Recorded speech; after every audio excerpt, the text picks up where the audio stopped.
Liberia recorded the first case of the coronavirus on March 16, 2020. Health authorities knew that dealing with this virus was going to be a marathon and not a sprint. Day by day, the cases started doubling, bringing a reimagination of Ebola. Lockdown became our new normal. Few months later, we started living life we probably took for granted. Here comes a third wave with killer variants. We take you inside the treatment unit on Starbase, where patients are fighting for their lives.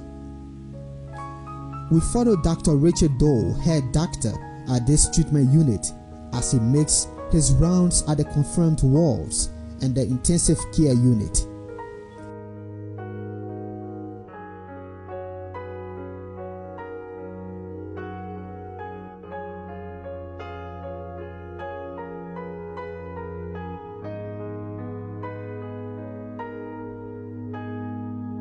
So I was taking his oxygen saturation to know the level of oxygen that he has with running through his system.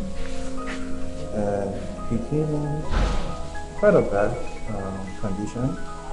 So usually the saturation should be, of a normal person should be 97, 98, 99. But his saturation was pretty much at 71%. So we place him on oxygen, but we have different devices for different amount of oxygen that we want to get. He's currently doing quite well on 10 liters, so we have to change from the non-rebreather mask, which is the highest level that goes between 11 to 15, to change him to a single phase mask where he can get between 5 to 10 liters per minute. Which category? Pardon? Which category? Is he in the red zone? This is all red zone. And he's currently having severe disease because the cutoff for severe disease are those who require oxygen. In this strange war against an invisible enemy, patients on and off oxygen are battling against breathing attack. Here is a patient whose situation is not as severe as those on oxygen.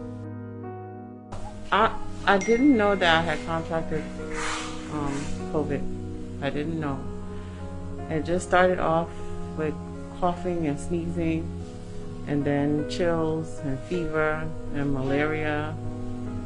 And then I felt, that I was better. But then my husband also had the same symptoms, but he didn't get better. And he started to have the tightness in the chest. And I took him to JFK on June 12th. Well, before I took him to JFK, I took him to Fidelity. And then Fidelity let me know that he needed oxygen and that he had pneumonia. And they said they didn't have any beds. And I begged them, I cried. I said, can you please put him on oxygen if you have the oxygen? They said no. I said, just find a space on the corner. They said no. So we went over to JFK and got him on oxygen, but there was no space. So he stayed in the ER for 3 days until the 15th. And Dr. Brown made a call, and based on my husband's condition, it was not good. And we came here to Starbase. Oh my God. Especially when I was at JFK, I cried for so many people. Seeing people lose their lives because they came and there was no space or there was no oxygen. It was heartbreaking. And coming here, I haven't seen it, but you don't have to see to know that people need. It is very emotional. It's very taxing. It's been very taxing. This is very real. This is real, very real. I don't think any of these people that are in these rooms and people that are on oxygen, I don't think any of them feel like it's unreal. Only somebody who's not experiencing this, or someone who doesn't have a family member or a friend that's in here that's experiencing, they're the only ones who's going to believe that it's not real.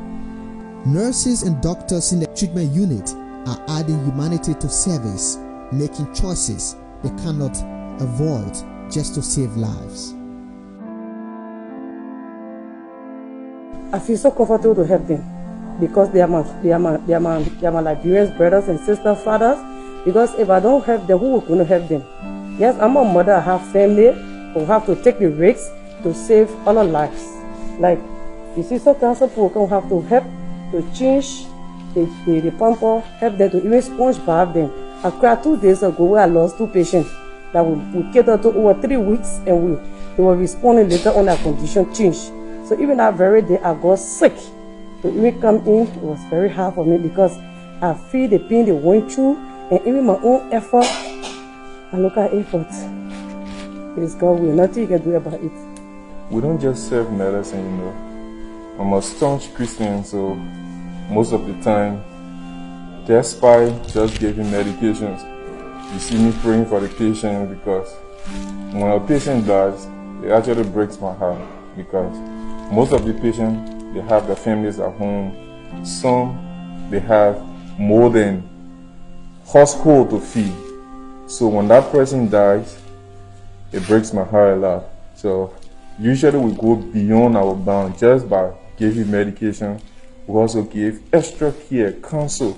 We serve as counselors, we serve as doctors, and we also serve as pastors because we have to pray as well for our patients. So usually those decisions, sometimes you know the signs, but you just got to go the extra mile. You defy the signs. Sometimes most of the patients will survive. So we make a lot of decisions sometimes beyond.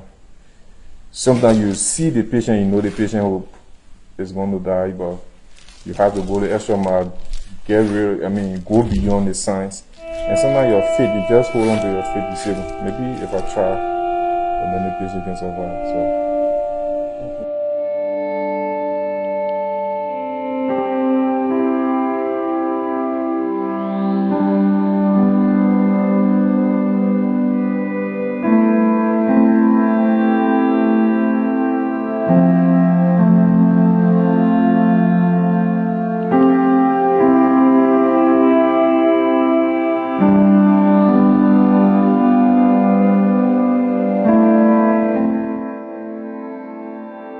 Not many are lucky enough to survive the wrath of COVID.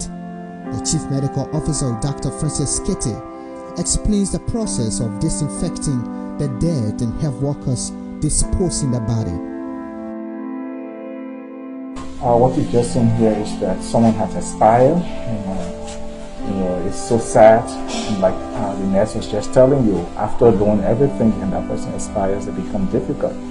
But what you saw is a process and procedure.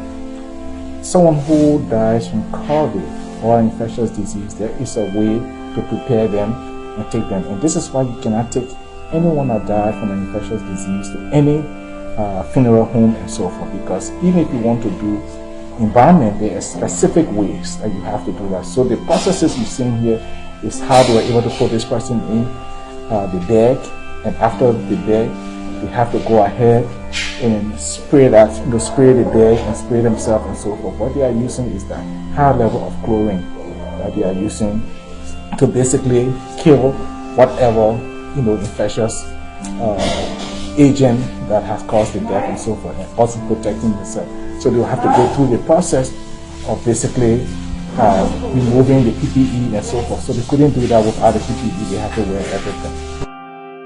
Those recovering from COVID-19 will never win their battle without the sacrifices of health workers on the front line. To avoid experiencing this battle, follow the health protocols and stay safe.